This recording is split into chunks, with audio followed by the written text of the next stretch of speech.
What's up guys? So I am out here with my buddy Will today, and he just got the DJI Mavic Mini 2. And for the past 3 years, I've only owned the Mavic Pro, and that's been the only drone that I've actually ever flown. So today we're gonna be testing out his Mavic Mini 2 and also seeing some side-by-side footage comparison to really ask ourselves how good is this drone compared to the original DJI Mavic Pro, and also who is this drone ultimately for?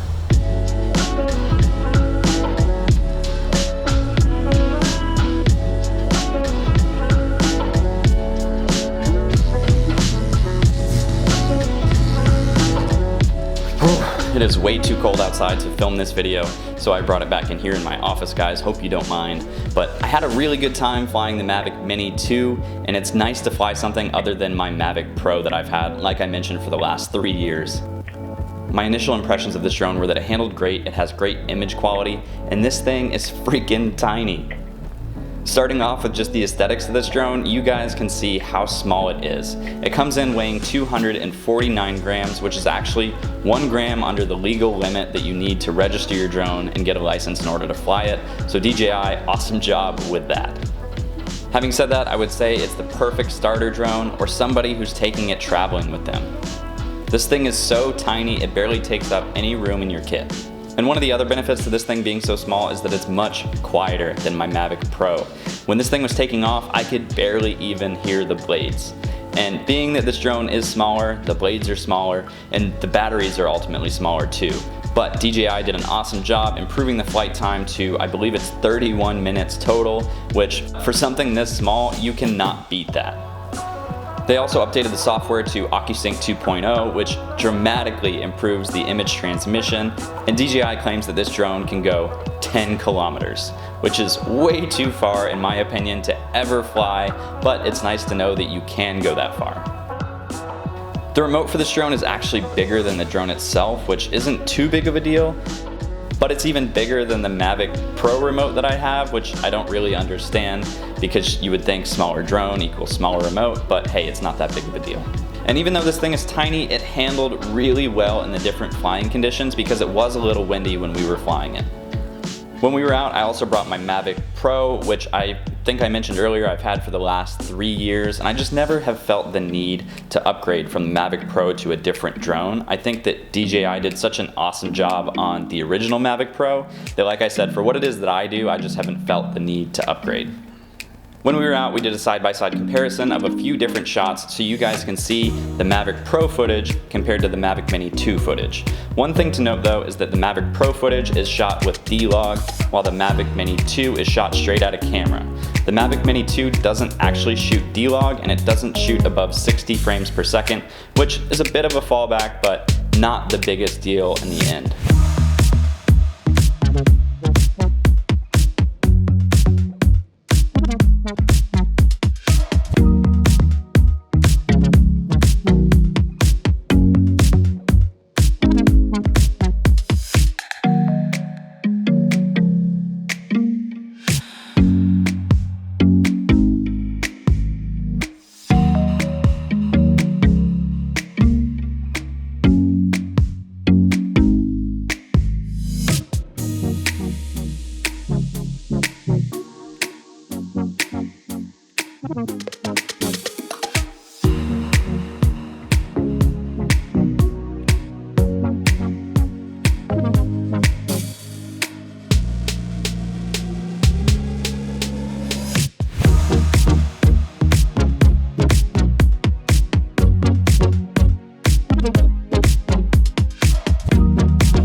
If I had to say who this drone was for, I would definitely say it's for the newer pilot, somebody who is newer to the drone hobby and hasn't really gotten that much experience under their belt yet. And the reason for that is just because this thing is tiny, it's easy to fly, it's not too expensive, the budget for this drone is right on point, and if I were starting off, I would have probably invested in this drone for the price that it is compared to like the Mavic Pro 2 or something like that.